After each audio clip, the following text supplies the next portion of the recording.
Well, thank you, Sarah, very much for the introduction. It's always a pleasure to come to Utrecht and see how young students become accomplished intellectuals within a number of years. It's very moving to me. I want to thank Rosi for her continuing generosity, collaboration, and intellectual provocations, without which I would not be who I am today. I'm very grateful to the Center for Humanities and Bach for making possible my visit here. The anthropologist Talal Asad recently wrote a book about suicide bombing. It's not a book that one can easily take on a plane.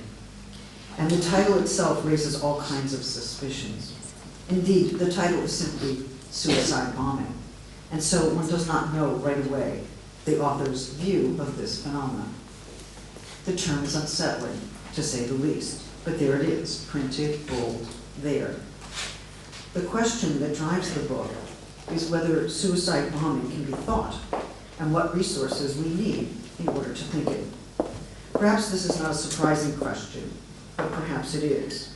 It's not surprising because suicide bombing is a social phenomenon and ought to be subject to social analysis like any other. But there is for many, a resistance to analysis in this case, since readers want to know from the outset that Assad, a scholar with an Arabic name, is opposed to the practice. I can't tell you how often this happens. They pick it up, they look, can I read this, can I not? Is he for, is he against? Do I need to know whether he's for or against before I can hear anything else he has to say? Of course, Assad knows this, although he confesses very little, but which is why he will certainly parenthetically, but only parenthetically, make clear that he's not endorsing the practice of suicide bombing. But he nevertheless wants to defer this normative judgment of the practice in the name of what he calls understanding, understanding what the practice is, how it works, and mainly how it is construed within certain Western secular and liberal discourses. Now, the reason he wants to defer the question of judgment is complex, but it certainly is not because he secretly wants us to celebrate the practice of suicide bombing.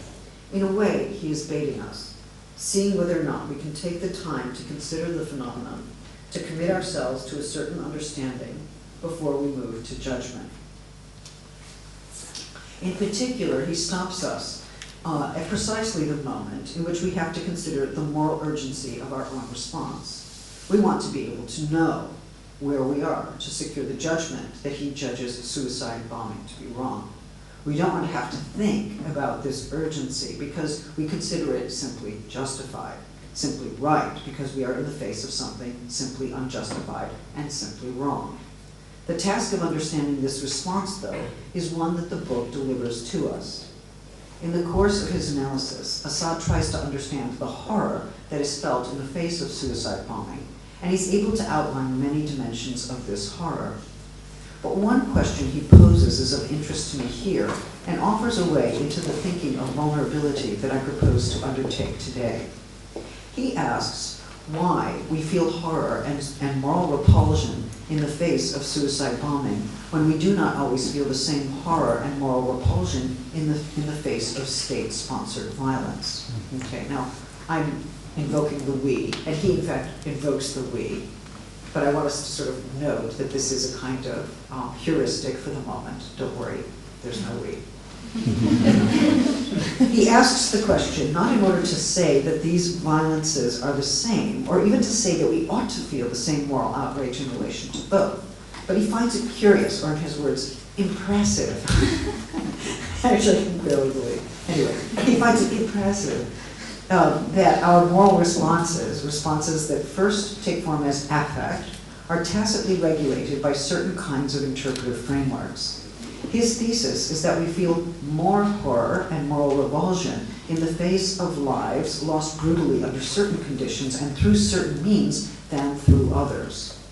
If someone is killed in war or someone kills in war, and the war is state-sponsored, and we invest the state with legitimacy, then we consider the death lamentable, sad, unfortunate, but not radically unjust.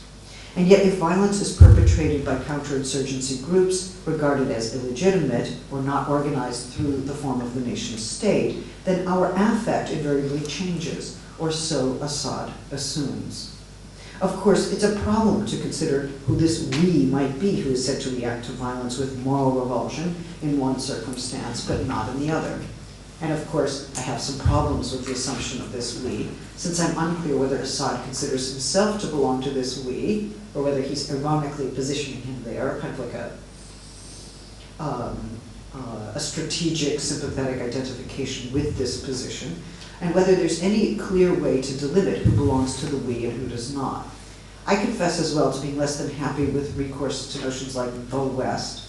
I never know where that topos begins and ends. And I always get stuck at Istanbul, like, or Tokyo. I mean, but I'm not altogether clear about references to something like liberal democracy, which seems to name a number of political forms that more often than not honor the principles of liberal democracy in the breach. But in Assad's view, the liberal democracies he has in mind are those that subscribe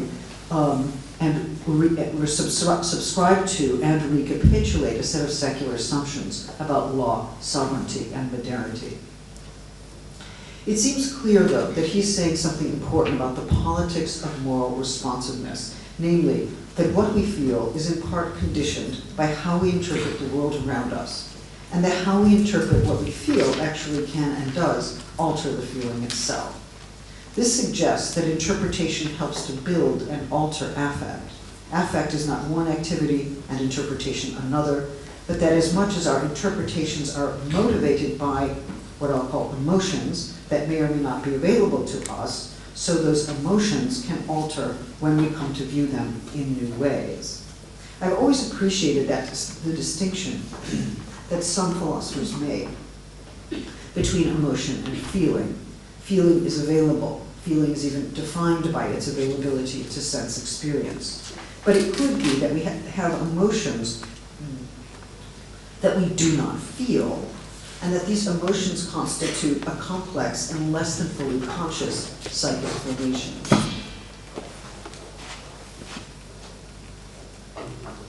Some people have in fact argued that guilt, for instance, is not a feeling, suggesting, in fact, I believe it's Audre Lorde says this, and Adrian Rich recapitulates it in a kind of famous moment, that guilt is not a feeling, suggesting it's a complex psychic displacement, a way of blocking feeling from registering at all. Yet others have suggested that guilt is indeed a feeling, but still a displacement from some other complex of emotions, such as grief or longing, or even fear. For Melanie Klein, guilt can be understood as a psychic formation that is not commensurate with deeds done, but functions instead as a way of regulating survival and loss. It's important to note that her most complex writings on guilt and destructiveness take place in an essay entitled Love, Guilt, and Reparation that was published in 1937. Even though Kleinian analysis sometimes has a reputation for being worldless, right? It's always and only the psyche and its fantasy, for conceiving of the psyche as driven, always and only by its own impulses, there's no reason to restrict a reading of Klein to a Kleinian protocol. Indeed, one may have to read Klein against herself to make her work available to social and political analysis today. I won't be doing that today, although I want to do that, but I want to point out that it makes a difference that Klein is writing in 1937, as Nazism is starting to threaten Europe, as militarism is high, and as rampant anti-Semitism and plans for colonial expansion are emerging in fascist Germany. She's actively wondering in 1937 what, if anything, checks the drive to destruction. What bonds, if any, can we call upon as we watch the increasing threat of war? What, if anything, makes us want to preserve rather than destroy another human life or set of lives? Okay, so Klein is asking the question, what bonds, if any, do we have to others such that we might want to preserve their lives? Assad is asking a different question to which I'll return, which is, why is it that we feel moral horror and revulsion over the loss of certain kinds of lives and not over others? And in both cases, there's a question of what the bond is or whether the bond is discernible or how it's framed. She can certainly ask this question, Klein can, as if the answer will be found within the psyche. But I think we have to find a way of rethinking the psyche as a relational phenomenon, as a relation to the world, indeed, as a perpetual problem posed by that complex set of relationalities. It's interesting, for instance, that Klein writes excessively about destructiveness, but she does not write from the perspective of the one who fears being destroyed, who knows that he or she is destructible, or who lives a certain vulnerability to destruction as part of ordinary life. If our affective and moral responses are conditioned by interpretive schemes, and these schemes are part of the regulation of affect conducted within the operation of power, the field of the political, then we will need another framework for following what Klein has to tell us.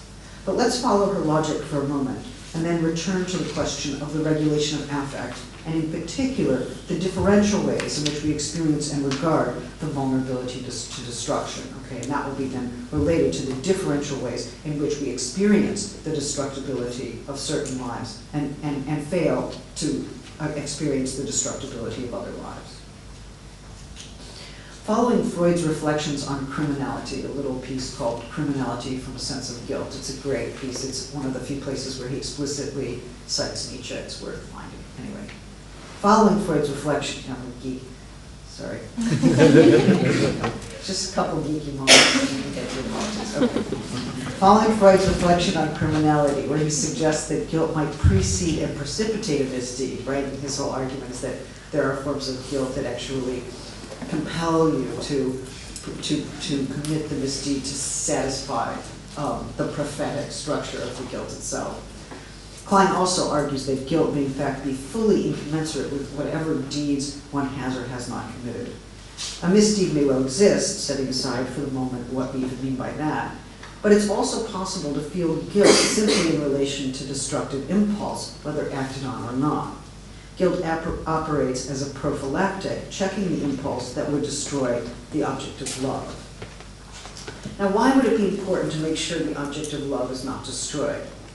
Klein's answer has nothing to do with the sanctity of human life or the ethical demand for protection that another life imposes on us, something we might, for instance, expect from living us. Rather, without the object of love, the self does not believe it can survive. According to Klein, then, we seek to protect the other against our own violence in order to avert a crisis of survivability for ourselves. The psychoanalytic explanation here seeks recourse to the literal dependence of the child on the adult caretaker without whom the child cannot survive. But for the adult, that dependency lives on as the prospect of unsurvivable loss, right? And so very often for the adult, there's the prospect of an unsurvivable loss, even though it's precisely the loss one has already survived, right? But it's still, that doesn't negate the fearful fantasy. In such a situation, if one loses the other, then one will no longer know who one is. Indeed, one's very being, the prospect of surviving as one is, becomes unthinkable. This raises, of course, a question of ontology. Who am I, such that certain losses would seem to threaten me with my own survival? Am I bound to others in ways that make my survival alternately thinkable or unthinkable? Note that this is different from asking whether I am dependent, whether dependency is an attribute of who I am.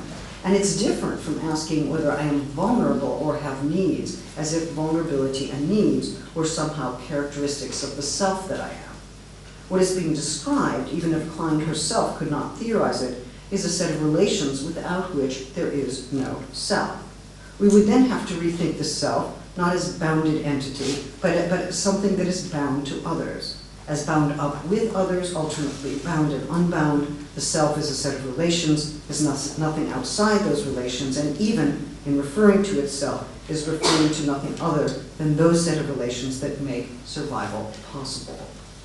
As you can see, we're not talking about a self, bounded and discrete, that is in a social world, but rather a sociality without which there can be no self-reference at all. The term bound carries complex resonances here. If the self is bounded, it is discrete, defined by its boundary, and so defined precisely by what differentiates that self from others. If the self is bound to others, then it is in thrall, in relationship, and there is no itself and no boundary that establishes the self as a discrete entity. Indeed, the self is always negotiating the loss of its discreteness, its boundary, and this is an invariable feature of what I'm calling its sociality. And though we might think in commonsensical ways that we will lose the self if we lose the boundary, it is surely more fundamentally true that if we are unable to lose or loosen the boundary, we cannot live in relations with others, which means that we cannot live. To become bound up with others is to lose the boundary, and to lose the boundary is a condition of survival.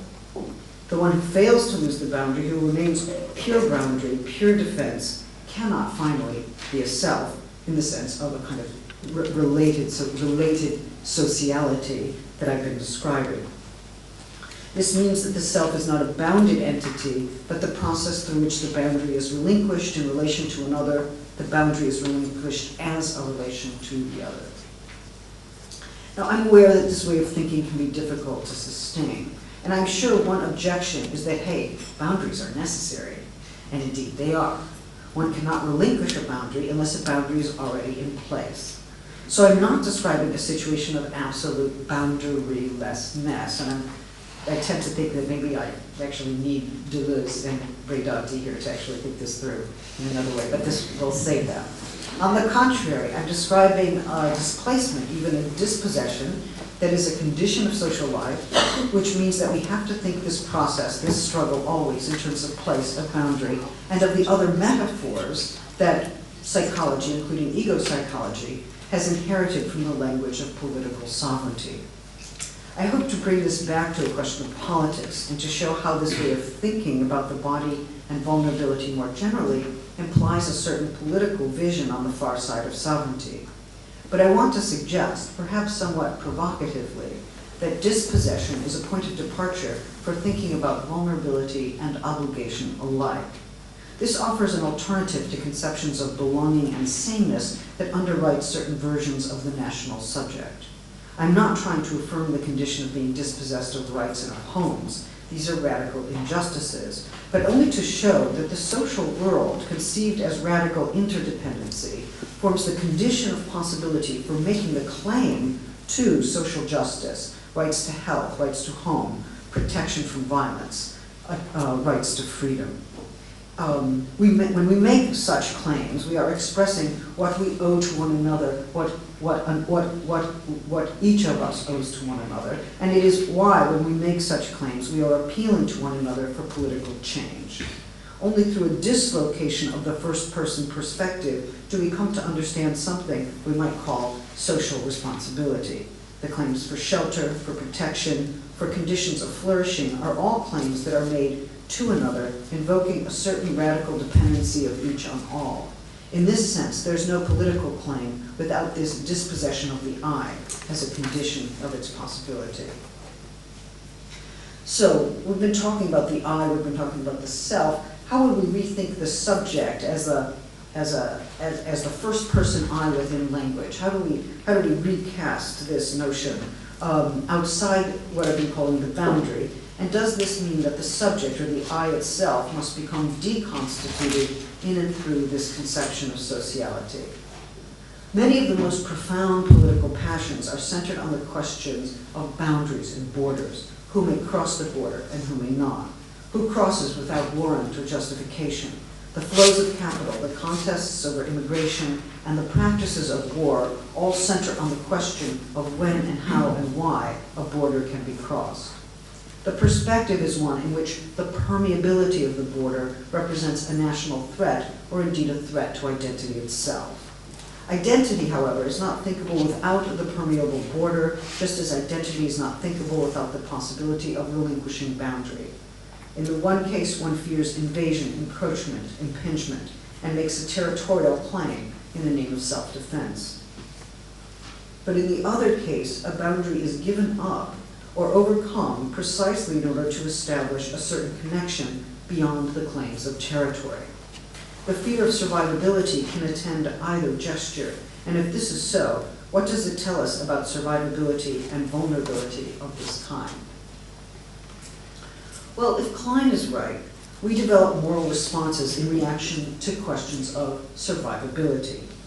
And my wager is that Klein is right about that, even as she thwarts her own insight by insisting that it's always self-preservation that is finally at issue. Why the self? After all, if my survivability depends on a relation to others, to a you or a set of yous without whom I cannot exist, then my existence is not mine alone, but is to be found outside myself in this set of relations that precede and exceed the boundaries of who I am.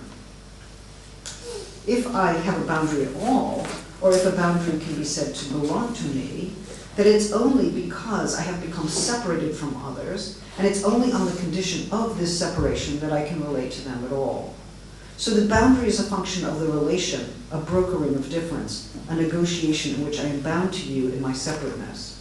If I seek to preserve your life, then it's not only because I seek to preserve my own, but because who I am is nothing without your life, and life itself has to be rethought as this complex, passionate, antagonistic, and necessary set of relations to others.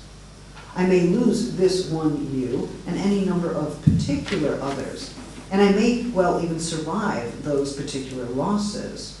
But this can happen only if I do not lose the function and the place of the you in general. In other words, if I survive, it's only because my life is nothing without those lives that exceed me, that reference some indexical you without whom I cannot be. But before I move to this suggestion about how to think beyond the individual self and the bounded body, let me return for a moment to what I think is right in what Klein has to offer. If guilt is linked to a fear over survivability, then it suggests that, as a moral response, it references a pre-moral set of fears and impulses tied up with destructiveness and its consequences. If guilt poses a question for the human subject, it's not first and foremost a question of whether I'm leading the good life, but whether life will be livable at all. Whether conceived as emotion or feeling, guilt tells us something about how the process of moralization occurs and how it deflects from the crisis of survivability itself. If one feels guilt about the prospect of destroying the object, the other to whom one is bound, the object of love and attachment, then it may be for reasons of self-preservation. If I destroy the other, then I destroy the one on whom I depend in order to survive, and so I threaten my own survival with my destructive act. But if Klein is right, then I probably don't care very much about the other person as such. They do not come into focus for me as another, separate from me, as one who deserves to live and whose life depends on my ability to check my own destructiveness. I care about the survival of the other only because I fear that I will not survive the loss of that other. So that's, in my reading, the Kleinian view. The question of my own survival, a survival threatened by the loss of the other, suggests that who I am depends upon this other, that I have to understand my survival not as something that can be achieved separately from any other, but only in relation to another. For Klein, the question of survival precedes the question of morality. Indeed, it would seem that guilt does not index a moral relation to the other, but an unbridled desire for self-preservation. Right? So I check my guilt checks my destructiveness so that I can preserve the other and preserve myself. So even if I survive, right? So even though she's not an ego psychologist, we see it in a rabid self-preservative impulse at work. The other is instrumental to my own survival, and guilt, even morality more generally, are simply the instrumental consequences of this desire for self-preservation, one that is threatened mainly by my own destructiveness. Now, I think one can see how a notion of a self driven by self-preservation is derived from this particular cycle. I fight my own destructiveness in order to preserve myself. Is there another here at all? We might take the same kind of explanation, subject Klein to a Winnicottian reformulation, and conclude that the I is invariably relational, which is very different from saying the I is always looking to preserve itself at all costs. If we take her point that destructiveness forms the problem for the human subject, this seems most acutely true in times of war. And it seems to me acutely true for those who are in a position of power to wage war, to become the subjects whose destructiveness threatens whole populations. So if I conduct a certain first world criticism of destructive impulse in this lecture, it will be because I am a citizen of a country which systematically idealizes its own capacity for murder. I think it was in the latest version of the Bourne Supremacy films, although that my younger friends tell me it's Rush Hour 2, and that confused the two. Maybe someone here will know. I'm embarrassed by this lack of memory on or appreciation for the specificity of popular culture at this moment. Okay, in any case, there are two favorite US criminals get into a taxi in Paris. And is it Rush Hour? I think so. The taxi driver realizes they are Americans, and he expresses his enthusiastic interest in the impending American adventure. It's kind of like a spoof on Sarkozy or something. American, okay. He expresses his enthusiastic interest in the impending American adventure they're about to have. He swerves right and left. Along the way, he offers a keen ethnographic insight. Oh, Americans, he says with glee, they kill people for no reason. Okay, so now, of course, the US government gives all kinds of reasons for its killings at the same time that it does not call those killings at all. But if I undertake an inquiry to this question of destructiveness, and if I turn toward the question of precariousness and vulnerability, then it's because I think a certain dislocation of perspective is necessary for the rethinking of global politics more generally. The notion of the subject produced by the recent wars conducted by the US, including its torture operations, is one in which the US subject seeks to produce itself as impermeable, to define itself as protected permanently against incursion, and as radically invulnerable to attack. Nationalism works in part through producing and sustaining a certain version of the subject. We can call it imaginary if we wish. We have to remember that it is produced and sustained through powerful forms of media, and that what gives power to such versions of the subject is precisely the way in which they are able to render the subject's own destructiveness righteous and its own destructibility unthinkable. Okay, so both things happen at the same time. Whatever we destroy, we righteously destroy, and we ourselves establish our indestructibility in that operation. The reasons for extending the claims to sovereignty on the part of the US were, of course, heightened in light of the attacks of September 11th, 2001. Let's remember that this is a country that extends its jurisdiction beyond its borders, that suspends its own constitutional obligations within its borders, and that understands itself as not bound by any number of international agreements.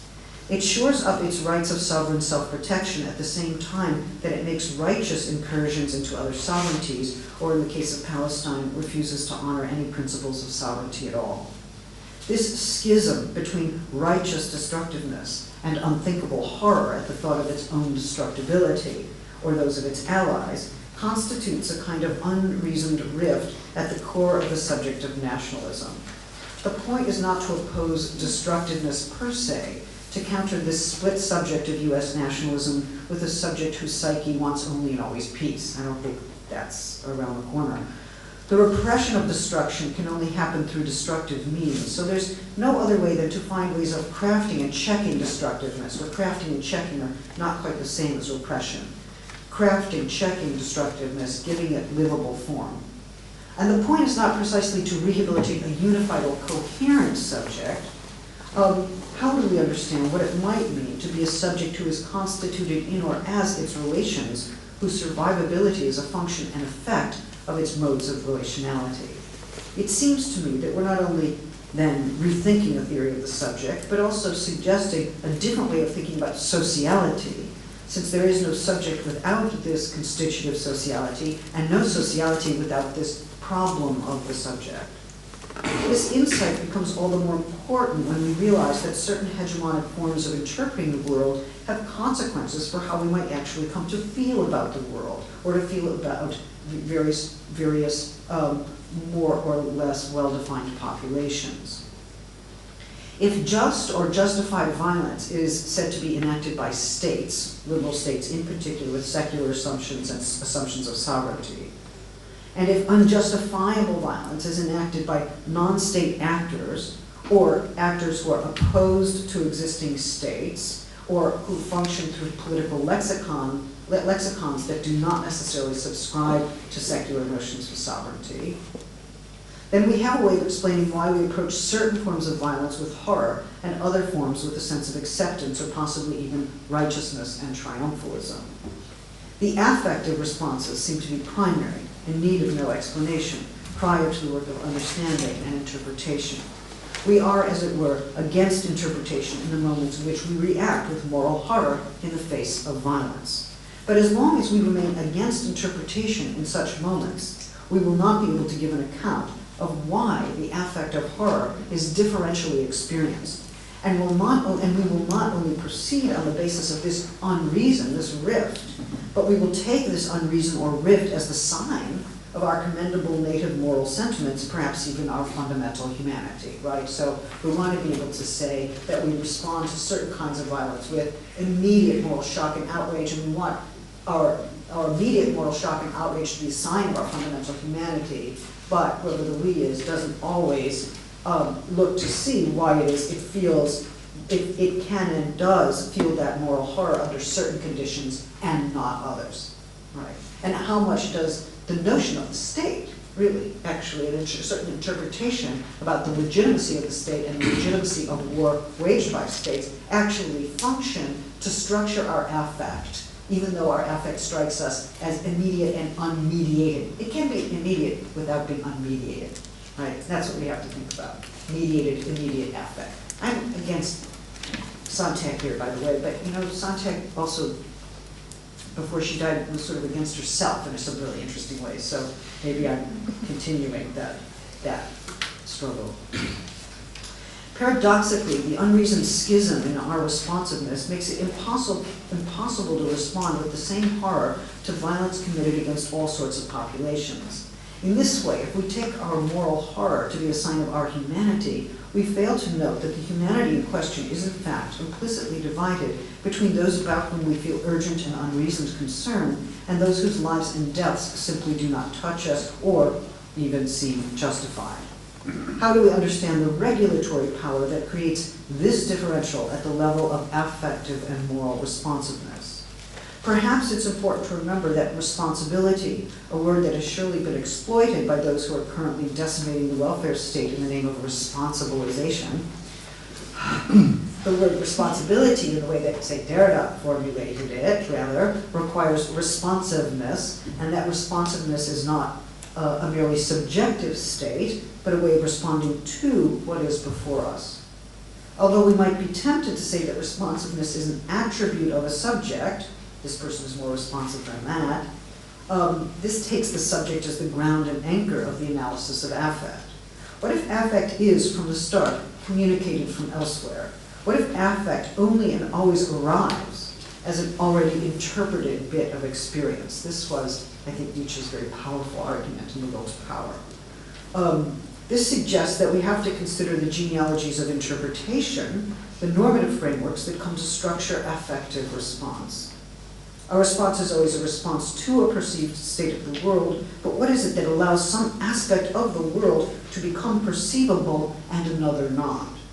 How do we reapproach this question of affective response and moral evaluation by considering those already operating evaluative frameworks according to which certain lives are regarded as livable, as worthy of protection, as worth fighting for, and others as unworthy of protection precisely because they are not quite lives according to the cultural norms that govern the perception of living beings?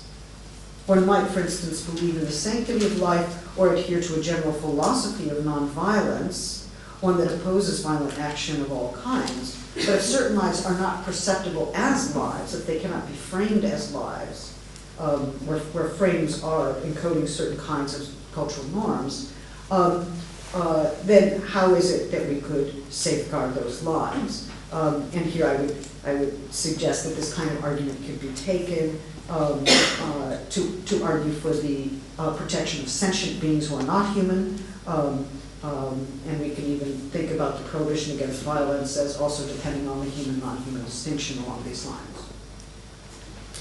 The critique of violence must begin, it seems to me, with the question of the representability of life itself. What allows a life to become visible, and I don't mean just visible, in its precariousness and its need for shelter, and what is it that keeps us from seeing or understanding certain lives in this way? The problem is one of the media at the most general level, since it's only under the condition that a life is perceivable that it can be accorded a certain value. And it's only on the condition of certain embedded structures of valuation that a life can become perceivable at all. To perceive a life is not quite the same as encountering a life as precarious. To encounter a life as precarious is not a raw encounter, one in which life is stripped bare of all of its usual interpretations, appearing to us outside all relations of power. An ethical attitude does not arrive spontaneously once the usual interpretive frameworks are destroyed, and there's no pure moral conscience that emerges once the shackles of everyday interpretation have been thrown off. On the contrary, it's only through a challenge to dominant media that certain kinds of lives become visible or knowable in their precariousness. And it's not only or exclusively the visual apprehension of a life that forms a necessary precondition for an understanding of the precariousness of life. Another life is taken in through all the senses, if it is taken in at all. But if we consider the conditions that produce the differential, according to which certain kinds of violence are sanctified and others abhorred, the tacit interpretive scheme that divides worthy and unworthy lives works fundamentally through the senses, through differentiating the cry we can hear from the one we cannot, the sight we can see from the one we cannot, but also at the level of touch and even smell. War takes place and sustains its practices through acting on the senses, crafting them to apprehend the world selectively, deadening affect in response to certain images and sounds, and enlivening affective response to others. This is why war works to undermine a sensate democracy, restricting what we can feel, disposing us to feel shock and outrage in the face of one expression of violence and righteous coldness in the face of another. To encounter the precariousness of another life, the senses have to be operative, which means that a struggle must be waged against those forces that seek to regulate affect in differential ways. The point is not to celebrate a full deregulation of affect, but rather to query the conditions of responsiveness through offering interpretive matrices for the understanding of war that question and oppose the dominant interpretations that not only act upon affect, but take form and become effective as affect itself. All right, if we then return to this consideration, declining consideration, that our very survival depends not on the policing of a boundary, the strategy of a certain sovereign in relation to territory, but in recognizing how we are bound up with others. This leads us, I think, to consider the way in which we conceptualize the body in the field of politics. The boundary of the body is always under negotiation, and that negotiation takes place through specific kinds of norms. What precisely does that mean? Well, it means, first of all, that we have to think whether the body is rightly defined as a bounded kind of entity. What makes a body discrete is not an established morphology, as if we could identify certain bodily shapes or forms as paradigmatically human. In fact, I'm not at all sure we can identify a human form, nor do I think we need to, and I actually think the disability movement has made this extremely important, that we not assume that there's a given morphology for the human form. This view has implications for rethinking gender, disability, racialization, to name a few of the social processes that depend upon the reproduction of bodily norms. And as the critique of gender normativity, ableism, and racist practice and perception have made clear, there is no singular human form. We can think about demarcating the human body through identifying its boundary, through what form it is bound. But that is to miss the very important fact that the body is, in certain ways, and even inevitably, unbound in its acting, its receptivity, in its speech, desire, and mobility. It is outside itself, in the world of others, in a space and time it does not fully control. And it not only exists in the vector of these relations, but as this very vector. In this sense, the body does not belong to itself. It exists in a condition of exposure, dependency, or it continually undergoes the displacement of its first-person perspective. It is only as a result of a certain grammatical accident that we come to treat the body as an entity, or that we come to refer strangely to my body. Sorry, it's a perverse thing to say. We might think that the body establishes this first-person perspective as its own, that no one has this perspective on the world that I have, and that my body grounds the singularity of my perspective. But the body is the site where a certain dislocation of perspective is invariably taking place, since how I am encountered and how I am sustained depend fundamentally on the social and political networks in which this body lives. So the norms of gender through which I come to understand myself, or indeed my survivability, are not made by me alone. Someone else's gaze is already sustaining me. Someone else's set of understandings is already sustaining me, perspectives. I am already in the hands of the other when I try to take stock of who I am. It follows then that certain kinds of bodies will appear more precariously than others, depending on which versions of the body, of morphology in general, support or underwrite the idea of the human life that is worth protecting, sheltering, worth living, and worth mourning.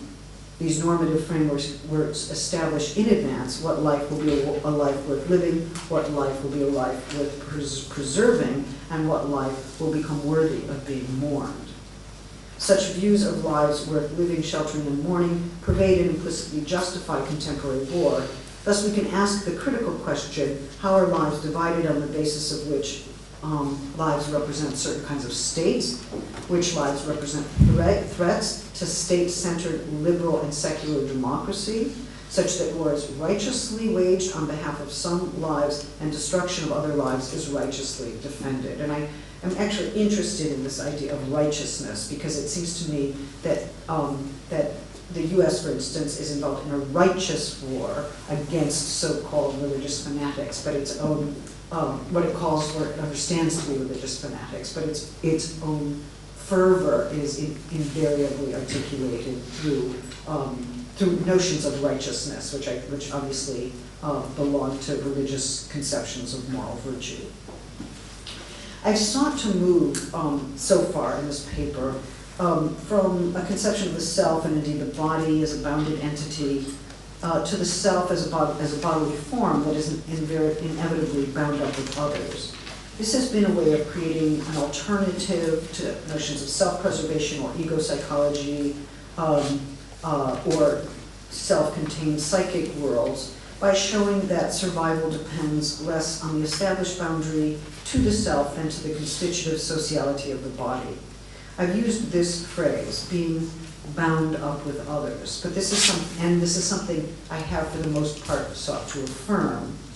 In the case of torture, obviously, we hear another resonance for what it means to be bound by others, since those forms of physical coercion are precisely the unwilled imposition of force on bodies, being bound, gagged, forcibly exposed, ritually humiliated, even murdered. We might then ask, what, if anything, accounts for the survivability of those whose physical vulnerability has been exploited in this way? The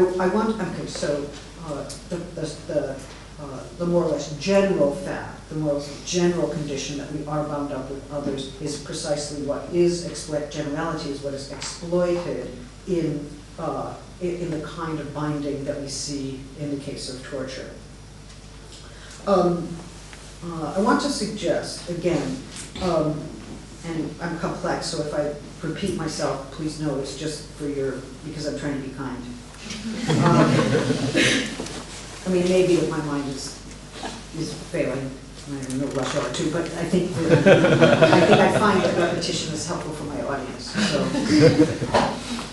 vulnerability is not a feature of the subject, not an attribute of the ego, but the condition of the subject's deconstitution through sociality. This deconstitution is not itself an injury or a situation we might want to rectify. In fact, it's an unrectifiable condition of existence. That one's body is never fully one's own, bounded and self-referential, is the condition of passionate encounter, of desire, of longing, and of those modes of address and addressability upon which the feeling of aliveness, and I would say quite literally, survival depends. But the entire world of unwilled contact, also follows from the fact that the body finds its survivability in social space and time. This exposure or dispossession is precisely what is exploited in the case of unwilled coercion, constraint, physical injury, and bodily violence. In the time that remains, I have some time, we're doing okay.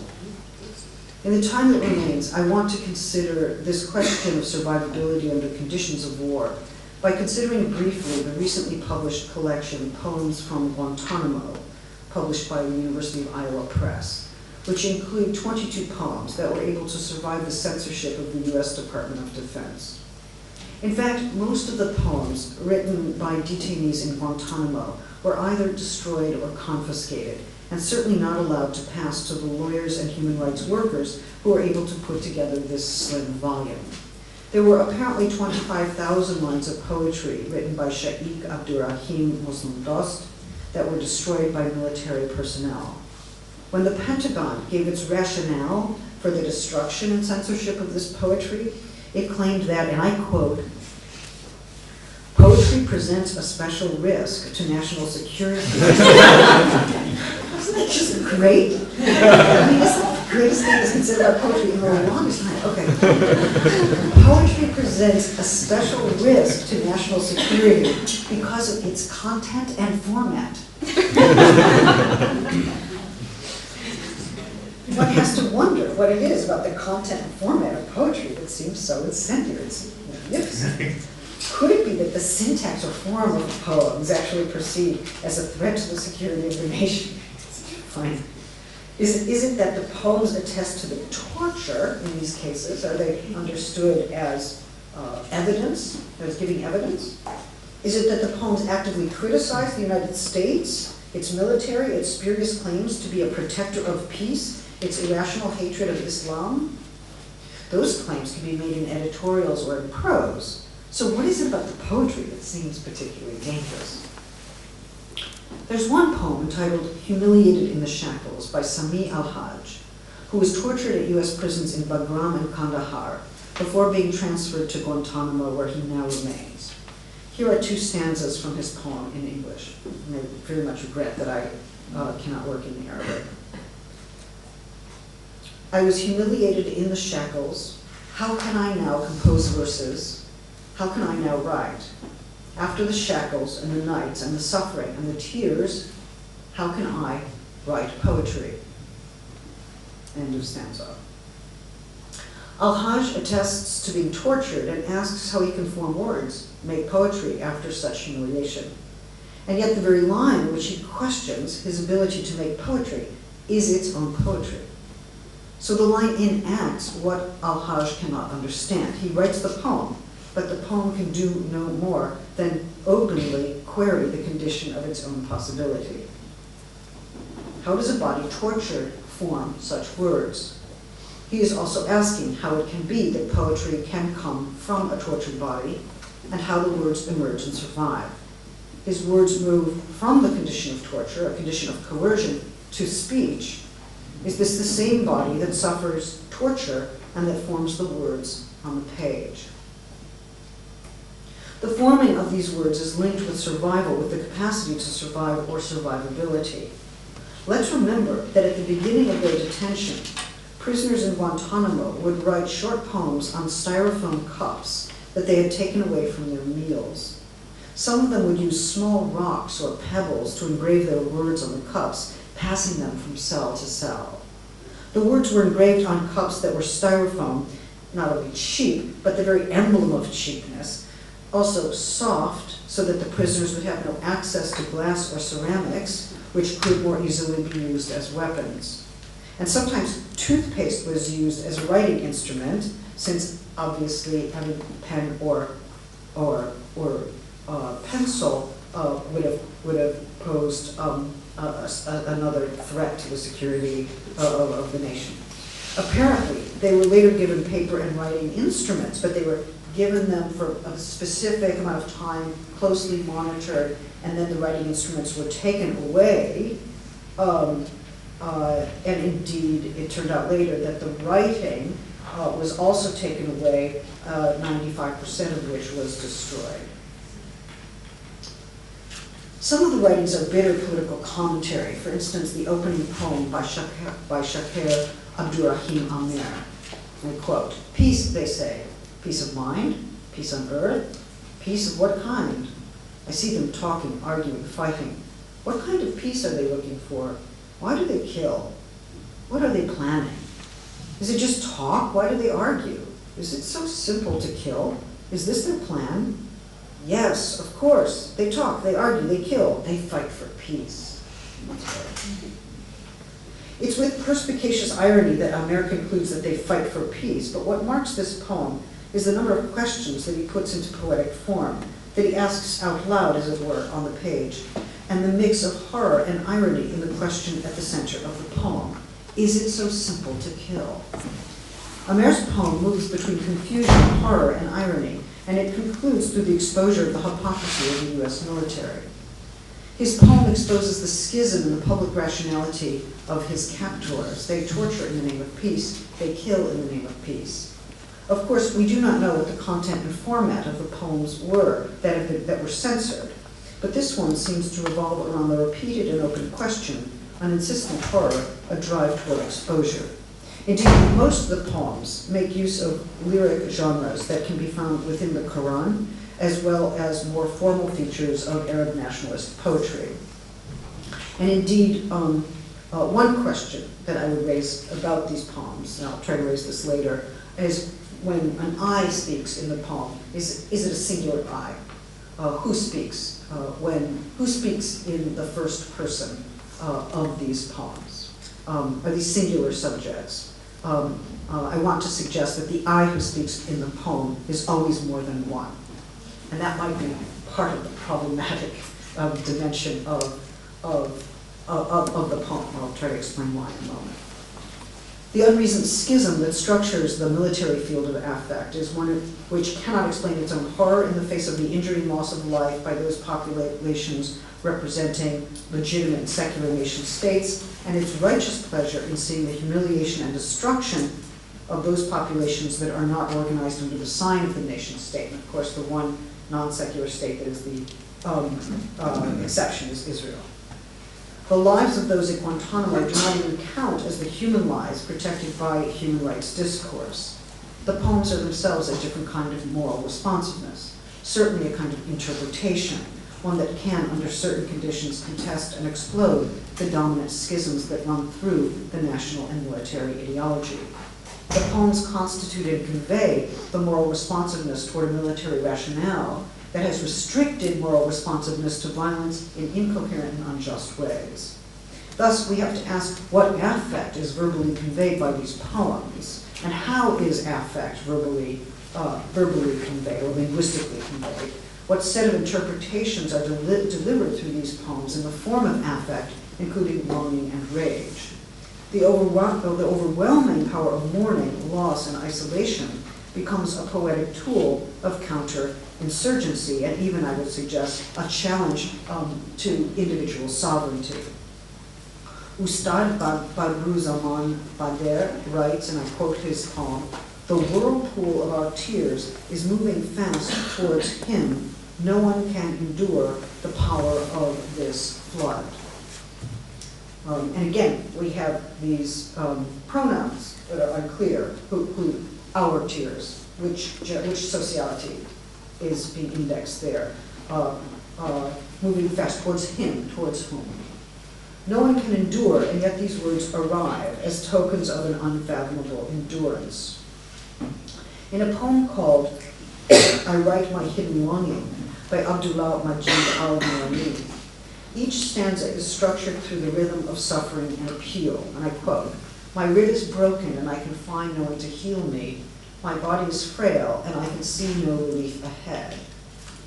But perhaps most curious is the line in the middle of this poem in which he writes, and I quote, "The tears of someone else's longing are affecting me. The tears of someone else's longing are affecting me." But in English, "my chest cannot take the vastness of emotion," suggests that the emotion is not his emotion alone, but a vastness or a magnitude of emotion that can originate with no one person, right? It's not as if the vastness of emotion emerges from me and my chest, or is mine, right? It's occupying or inhabiting this chest, and this chest must expand to try to hold this vastness which it cannot hold.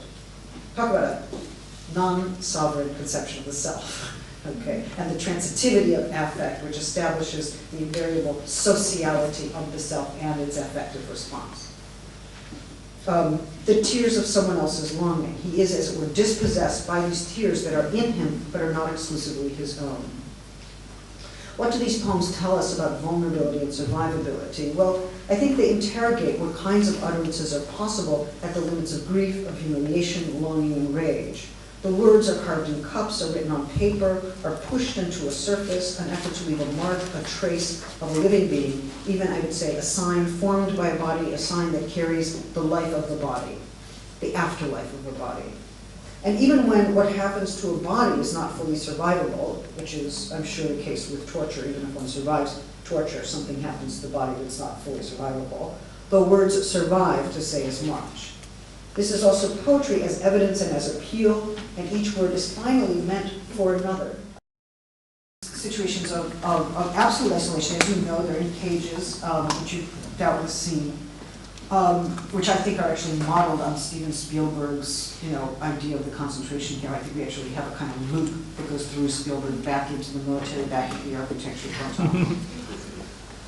Guantanamo. Sorry. Okay, but here they are in these cages, and what do? At the beginning, before there was a human rights intervention, they passed the cups between the cells, and they smuggled the poems out of the camp. Right? In this sense, the poems are written, but they are also written for another. They register the affect of others, and they're also communicated to others. They are appeals. They're efforts to reestablish the sociality of the world, even to affirm the inevitable sociality of the world under conditions of absolute isolation, even when there's no concrete reason to think that any such connection will be possible.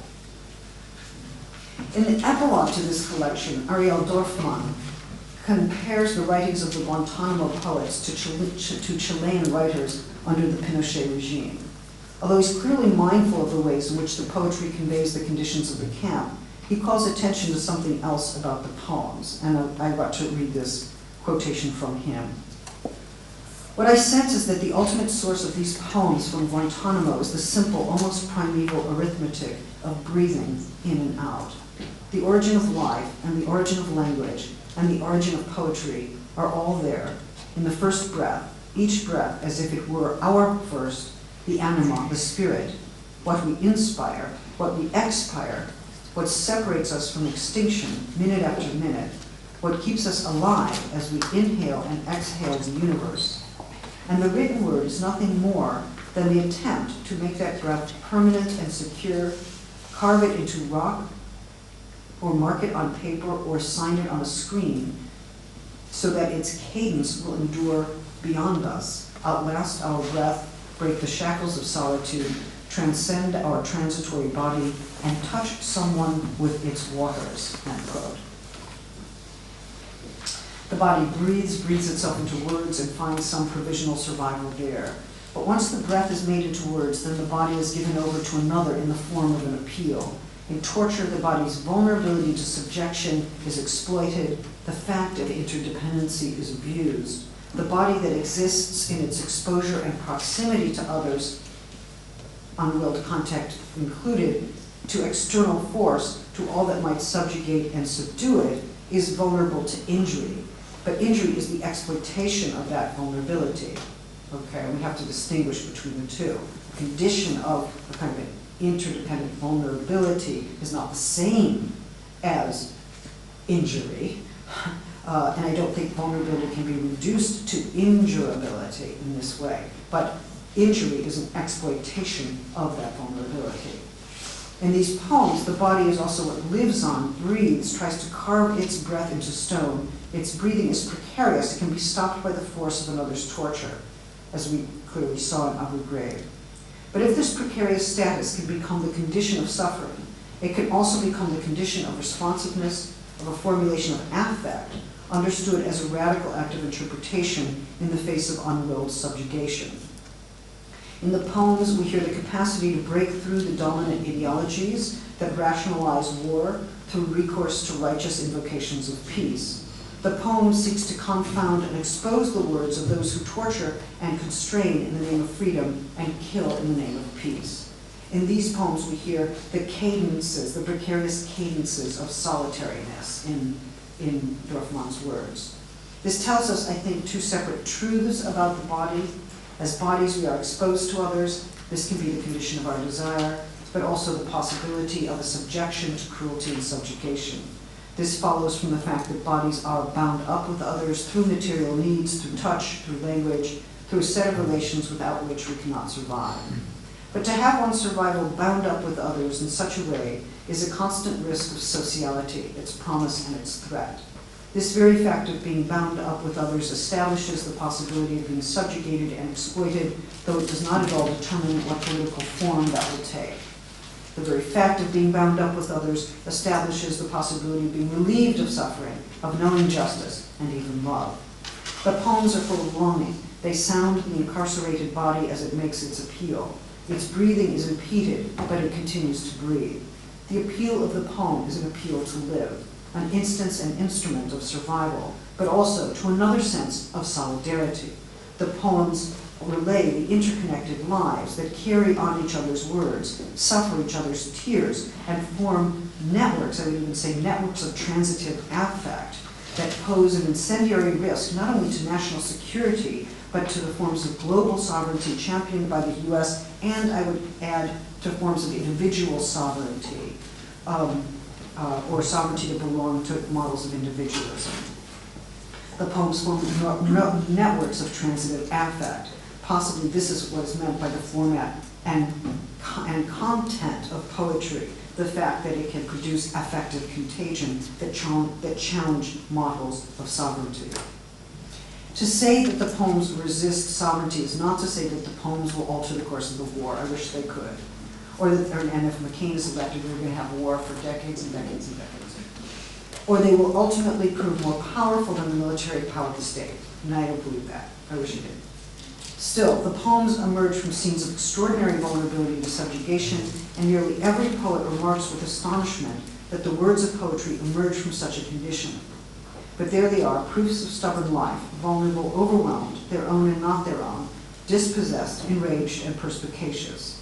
These writings clearly articulate horror and anger in the face of an unjust military destructiveness. These are passionate acts of interpretation conveyed as language, exposing how the US military recasts wanton killing and torture as the righteous defense of peace and freedom.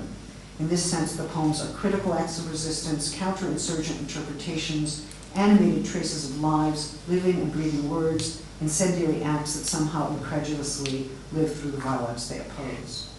Thank you very much.